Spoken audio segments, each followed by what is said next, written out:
agents just aren't using the sales talk. And I feel like I talked to you, Naomi, and you're like, yeah, basically all I'm doing is I'm listening to it, and then I'm able to have my proof and my evidence that agents aren't using the sales talk. And then it's like they start using the sales talk and they start doing better. But a lot of times we think we're doing something, but we're not actually doing it.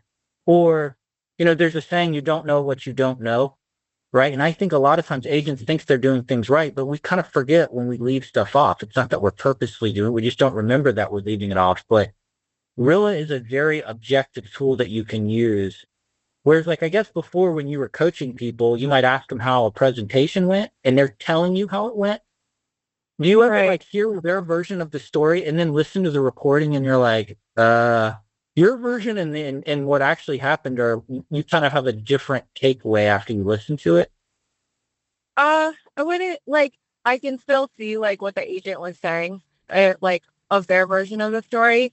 But I think that there are just more things to find in there. Like while they're fixating on this one objection that they got, like I can see, oh well, I think they gave this person the objection because this thing earlier. Or I can ask the AI like how many times did this person bring up finances as a concern?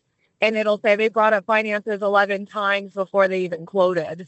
And I'm like, oh my gosh. Like, so that's something that you kind of, I can get feedback on of like, hey, like in this section, in this section, in this section, this person brought up finances. Like, that's when you want to almost cover the objection before you're going to get it when you quote, because you will get it when you quote.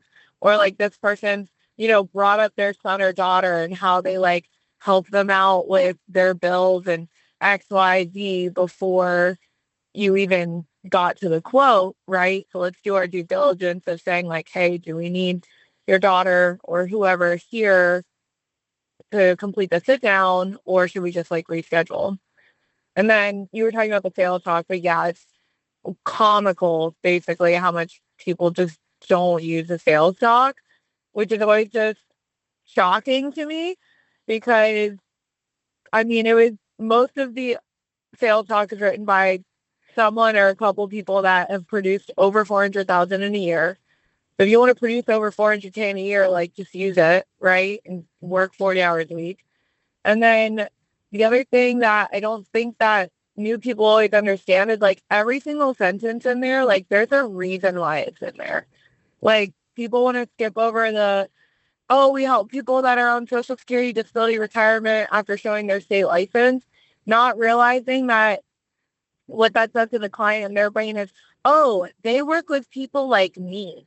Because then if the client says it like, a paragraph later of like, oh, well, I'm on a fixed income. So, whoever brings it up first wins, right? So it's like all the little things in each sentence is in there for a reason. Like we wouldn't just put it in there if it wasn't helpful. So I know I went on a tangent there a little bit, but it is like it makes me want to pull my hair out sometimes how much people just like won't read the sales talk off the page. It's like it'll make your life so easy. No, absolutely. And again, I think it's people feel like they're going with the sales talk. They feel like they're using it because they're in the moment. They're doing what they think is the right thing and they think they're sticking to the script. But sometimes, yeah, people go off on tangents that aren't helpful, or they end up giving people objections, or they're essentially just not covering the most important things. And that's one of the hardest things about this job is there's a lot to learn in a short period of, and there's a lot to learn. I say a short period of time because you only have so long that you can suck at this job, but you got to make money. And the best way to make money is to be good at the job. To be good at the Right. job, you got to get coaching, you got to get feedback.